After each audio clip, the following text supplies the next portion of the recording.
बहुत समय पहले की बात है। किसी गांव में एक सम्राट था। उस सम्राट के पास सब कुछ था। बेशुमार दौलत थी, अच्छी प्रजा थी जो उसका ख्याल रखती थी, उसके आदेशों का पालन किया करती थी और वह भी अपनी प्रजा का खूब ध्यान रखा करता था। उन्हें कभी किसी चीज की कोई कमी महसूस नहीं होने देता था। कहने को तो उस सम्राट के पास सब कुछ था, किसी चीज की कोई कमी नहीं थी, लेकिन उसका मन कभी किसी एक काम पर नहीं टिक पाता था। वह जब भी किसी भी चीज को करने का प्रयास करता तो उसका ध्यान कहीं भटक जाता। इस चीज को लेकर वो बहुत चिंतित रहता था। कई बार वह अपने बगल के राज्य के राजाओं से भी मिला था और सभी ने उसे अलग अलग राय दी थी। सभी ने उसे अलग अलग तरीके बताए थे।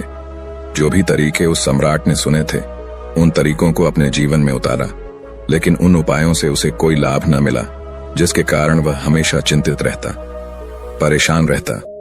कई बार तो रातों को उसे नींद भी नहीं आती और वह केवल करवटें बदलता रहता।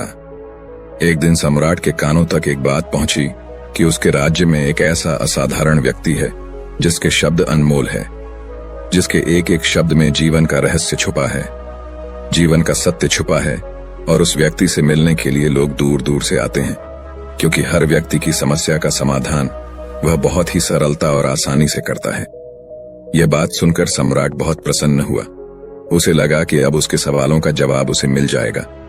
इतनी तारीफ सुनकर सम्राट ने यह तय किया कि वह तुरंत ही जाकर उस व्यक्ति से मिलेंगे और उसे यह भी पता चल जाएगा कि जो लोग उनकी इतनी तारीफ कर रहे हैं, क्या वह सच है या नहीं।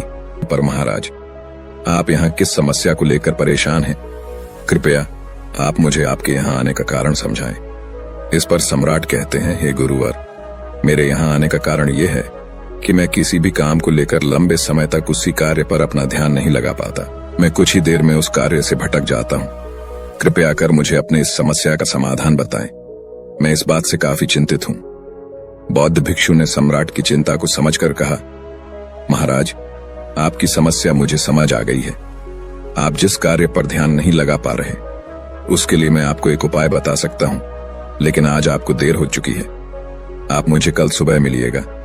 कल सुबह का समय ठीक रहेगा। कल सुबह जब आप मुझसे मिलेंगे तो मैं आपके सभी सवालों का जवाब आपको दे दूंगा। ये कहकर बौद्ध भिक्षु वापस अपने बगीचे में लौट गए और वह सम्राट भी वापस अपने महल लौट गया। लेकिन सम्राट को रात भर नींद नहीं आए। वह बस यही सोच में लगा था कि आखिर बौद्ध भिक्षु मुझे क्या बताने वाले हैं। वह तो मुझे एक साधारण से माली नजर आ रहे हैं, लेकिन जिस तरह से उनका मन शांत था, जिस तरह से वह शांत नजर आ रहे थे, ये बहुत आश्चर्य करने वाली बात है। रात भर सम्राट इन्हीं ख्यालों में खोया रहा। अगले दिन सुबह सूरज निकलने से ठीक पहले सम्राट उस आश्रम पर वापस पहुंचा।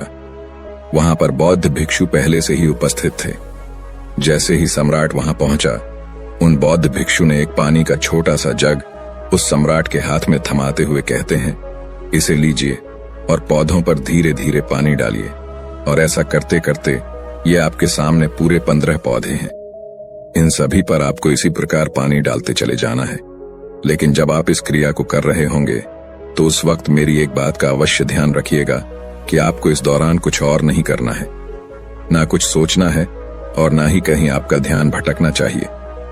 आप जब इन पौधों को पानी दे रहे होंगे तो आपका पूरा ध्यान केवल इन पौधों पर ही होना चाहिए। यदि इस बीच आपके मन में कोई विचार आए तो वहीं पर रुक जाइएगा और फिर दोबारा से पहले पौधे से पानी डालना शुरू कीजिएगा। और जब आप मेरी बात मानकर ठीक इसी प्रकार इन सभी 15 पौधों को पानी दे देंगे, तब आप मेरे पास आइएगा और मैं आपके सभी सवालों का जवाब आपको दे दूंगा। उस सम्राट ने आज तक ऐसा कोई काम नहीं किया था और सम्राट को यह काम बहुत छोटा सा लग रहा था। सम्राट पहली बार ऐसा कोई काम करने जा रहा था। उस पानी के जग से पहले पौधे पर बहुत ही ध्यानपूर्वक पानी दिया और फिर दूसरे पौधे की ओर आगे गया। दूसरे पौधे पर भी उसने ध्यानपूर्वक पानी दिया। फिर उसने तीसरे पौधे पर पानी देना शुरू किया ही था कि उसके मन में तरह तरह के विचार उत्पन्न होने लगे। उसे अपने महल का बगीचा याद आने लगा, जहां पर तरह तरह के फूल थे, तरह तरह के पौधे लगे हुए थे। तभी अचानक उस सम्राट को उन बौद्ध भिक्षु की बात याद आ गई। यदि मन में कोई भी विचार उत्पन्न हो तो उसे फिर से पहले पौधे से पानी देना शुरू करना होगा। तुरंत ही पहले पौधे के पास वापस पहुंचा और उसने फिर से पहले पौधे को पानी दिया। दूसरे पौधे को उसने फिर से ध्यानपूर्वक पानी दिया। जैसे ही वह तीसरे पौधे पर पहुंचा, उसके मन में फिर से कई तरह के विचार उत्पन्न होने।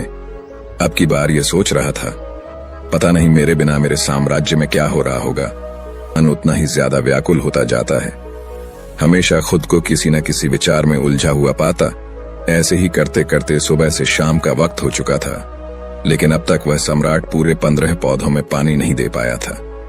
जब बौद्ध भिक्षु लौटकर शाम को वापस आश्रम लौटे तो उन्होंने देखा कि वह सम्राट थक हार कर बैठा हुआ है और तरह तरह की बातों में उलझा हुआ है। तभी बौद्ध भिक्षु सम्राट के पास पहुंचे और कहने लगे, हे सम्राट, मैं तुम्हारी ईमानदारी से बहुत खुश हूं। तुमने अपने कार्य को पूरे मन और लगन के साथ करने का पूरा प्रयास किया, इसलिए जो बात मैं तुम्हें बताने जा रहा हूं उसे बहुत ही ध्यानपूर्वक सुनना और समझने का प्रयास करना। जब हमारा मन विचारों से खाली हो जाता है तब उसमें मन का असली स्वरूप नजर आता है। तब साधारण से साधारण सा काम भी हमें ज्ञान और शांति देता है। इस पर सम्राट उन बौद्ध भिक्षु से कहता है, हे महाराज, पर यह कैसे संभव है?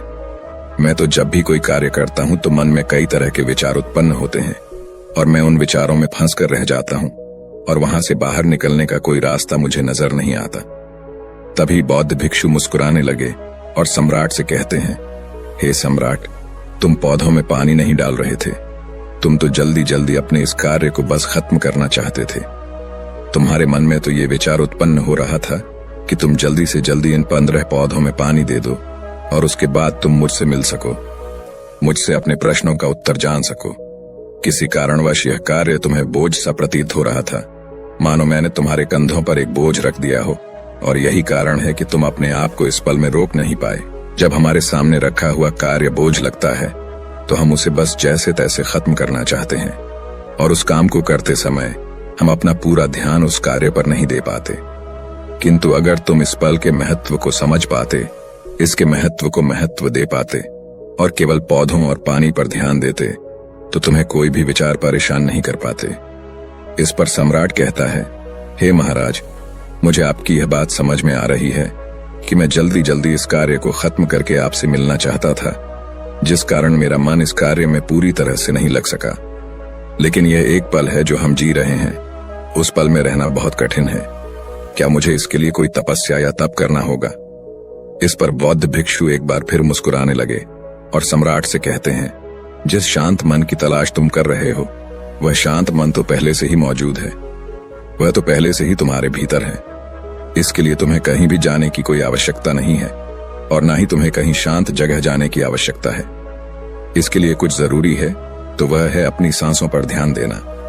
इसलिए अपनी सांसों पर ध्यान देना सीखो। हम किस तरह से सांसें ले रहे हैं और किस तरह से त्याग रहे हैं, इस बात को देखने और समझने का प्रयास करें।